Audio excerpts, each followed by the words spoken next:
Chapter 25. To fight God's battles. Samuel died. The whole country came to his funeral. Everyone grieved over his death, and he was buried in his hometown of Ramah. Meanwhile, David moved again, this time to the wilderness of Maon.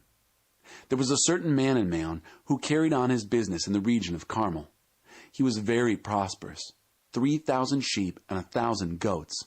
And it was sheep shearing time in Carmel. The man's name was Nabal, fool, a Calebite, and his wife's name was Abigail. The woman was intelligent and good-looking, the man brutish and mean. David, out in the back country, heard that Nabal was shearing his sheep and sent 10 of his young men off with these instructions. Go to Carmel and approach Nabal. Greet him in my name. Peace, life, and peace to you. Peace to your household. Peace to everyone here. I heard that it's sheep shearing time. Here's the point. When your shepherds were camped near us, we didn't take advantage of them. They didn't lose a thing all the time they were with us in Carmel. Ask your young men, they'll tell you. What I'm asking is that you be generous with my men. Share the feast. Give whatever your heart tells you to your servants and to me, David, your son. David's young men went and delivered his message word for word to Nabal. Nabal tore into them. Who is this David? Who is this son of Jesse? The country is full of runaway servants these days. Do you think I'm going to take good bread and wine and meat, freshly butchered, from my sheep shearers and give it to men I've never laid eyes on? Who knows where they've come from? David's men got out of there and went back and told David what he had said. David said, "Strap on your swords." They all strapped on their swords, David and his men, and set out, 400 of them. 200 stayed behind to guard the camp. Meanwhile, one of the young shepherds told Abigail, Nabal's wife, what had happened. David sent messengers from the back country to salute our master, but he tore into them with insults. Yet these men treated us very well. They took nothing from us and didn't take advantage of us all the time we were in the fields. They formed a wall around us, protecting us day and night all the time we were out tending the sheep.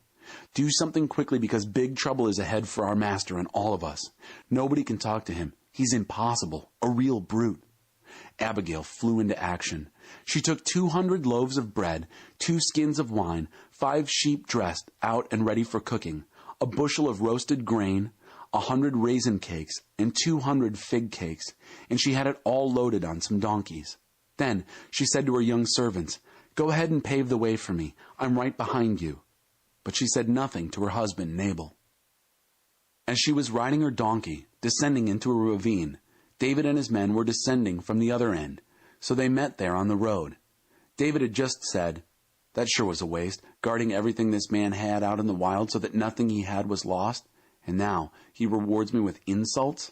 A real slap in the face. May God do his worst to me if Nabal and every cur in his misbegotten brood isn't dead meat by morning." As soon as Abigail saw David, she got off her donkey and fell on her knees at his feet, her face to the ground in homage, saying, "My master, let me take the blame. Let me speak to you. Listen to what I have to say. Don't dwell on what that brute Nabal did. He acts out the meaning of his name. Nabal, fool. Foolishness oozes from him. I wasn't there when the young men my master sent arrived. I didn't see them. And now, my master, as God lives and as you live, God has kept you from this avenging murder. And may your enemies, all who seek my master's harm, end up like Nabal. Now, take this gift that I, your servant girl, have brought to my master, and give it to the young men who follow in the steps of my master. Forgive my presumption, but God is at work in my master, developing a rule solid and dependable. My master fights God's battles. As long as you live, no evil will stick to you. If anyone stands in your way, if anyone tries to get you out of the way, know this: your God-honored life is tightly bound in the bundle of God-protected life. But the lives of your enemies will be hurled aside, as a stone is thrown from a sling. When God completes all the goodness he has promised my master and sets you up as prince over Israel, my master will not have this dead weight in his heart, the guilt of an avenging murder. And when God has worked things for good for my master, remember me." And David said, "Blessed be God, the God of Israel. He sent you to meet me. And blessed be your good sense. Bless you for keeping me from murder and taking charge of looking out for me. A close call. As God lives, the God of Israel, who kept me from hurting you, if you had not come as quickly as you did, stopping me in my tracks, by morning there would have been nothing left of Nabal but dead meat. Then David accepted the gift she brought him and said, "Return home in peace. I have heard what you've said, and I'll do what you've asked." When Abigail got home, she found Nabal presiding over a huge banquet. He was in high spirits and very, very drunk. So she didn't tell him anything of what she'd done until morning. But in the morning, after Nabal had sobered up, she told him the whole story. Right then and there, he had a heart attack and fell into a coma. About 10 days later, God finished him off, and he died. When David heard that Nabal was dead, he said, "Blessed be God, who has stood up for me against Nabal's insults, kept me from an evil act, and let Nabal's evil boomerang back on him." Then David sent for Abigail to tell her that he wanted her for his wife. David's servants went to Abigail at Carmel with the message, "David sent for us to bring you to marry him." She got up and then bowed down, face to the ground, saying, "I'm your servant, ready to do anything you want. I'll even wash the feet of my master's servants." Abigail didn't linger. She got on her donkey and, with her 5 maids in attendance, went with the messengers to David and became his wife. David also married Ahinoam of Jezreel. Both women were his wives. Saul had married off David's wife Michal to Paltiel, son of Laish, who was from Galim.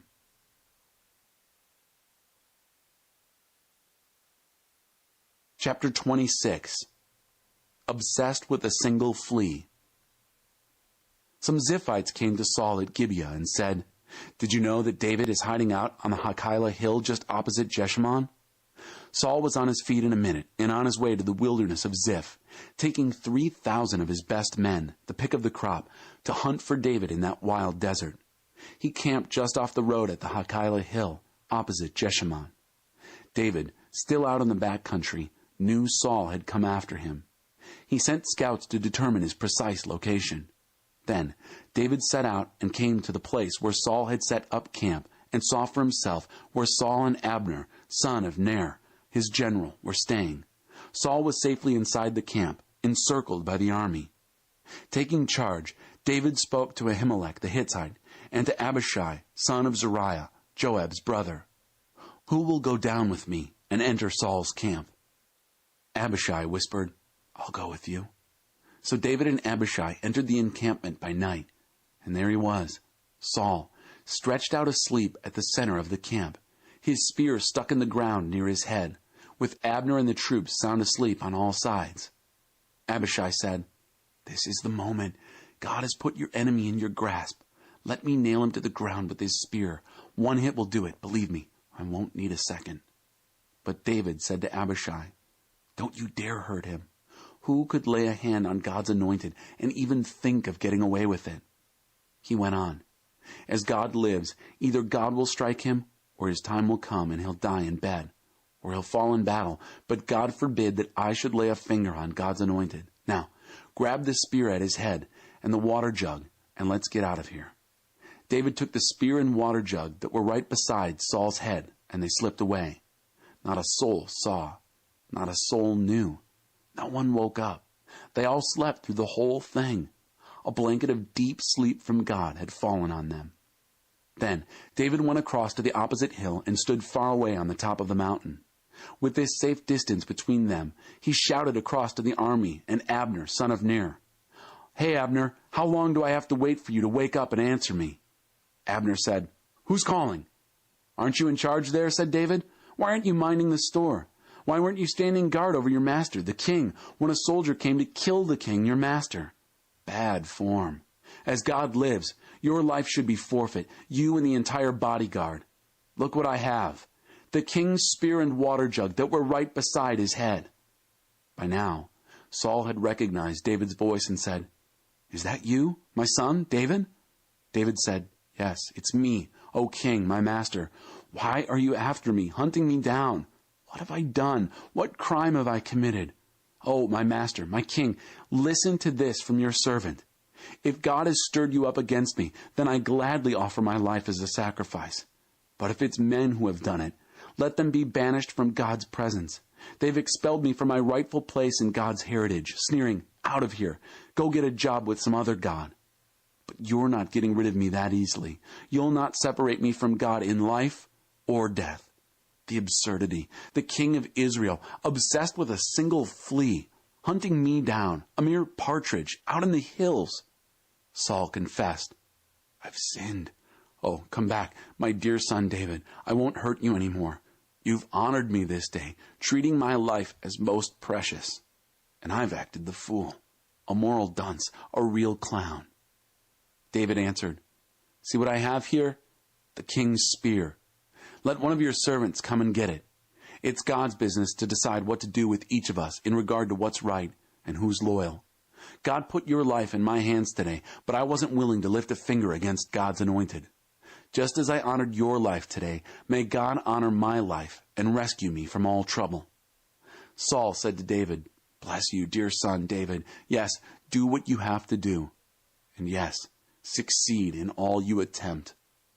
Then David went on his way, and Saul went home. Chapter 27. David thought to himself, "Sooner or later, Saul's going to get me. The best thing I can do is escape the Philistine country. Saul will count me a lost cause and quit hunting me down in every nook and cranny of Israel. I'll be out of his reach for good." So David left. He and his 600 men went to Achish, son of Moach, king of Gath. They moved in and settled down in Gath with Achish. Each man brought his household. David brought his 2 wives, Ahinoam of Jezreel and Abigail, widow of Nabal of Carmel. When Saul was told that David had escaped to Gath, he called off the hunt. Then David said to Achish, "If it's agreeable to you, assign me a place in one of the rural villages. It doesn't seem right that I, your mere servant, should be taking up space in the royal city." So Achish assigned him Ziklag. This is how Ziklag got to be what it is now, a city of the kings of Judah. David lived in Philistine country a year and 4 months. From time to time, David and his men raided the Geshurites, the Girzites, and the Amalekites. These people were long-time inhabitants of the land stretching toward Shur and on to Egypt. When David raided an area, he left no one alive, neither man nor woman, but took everything else: sheep, cattle, donkeys, camels, clothing, the works. Then he'd return to Achish. Achish would ask, "And whom did you raid today?" David would tell them, "Oh, the Negev of Judah, or the Negev of Jerahmeel, or the Negev of the Kenites." He never left a single person alive, lest one show up in Gath and report what David had really been doing. This is the way David operated all the time he lived in Philistine country. Achish came to trust David completely. He thought, "He's made himself so repugnant to his people that he'll be in my camp forever."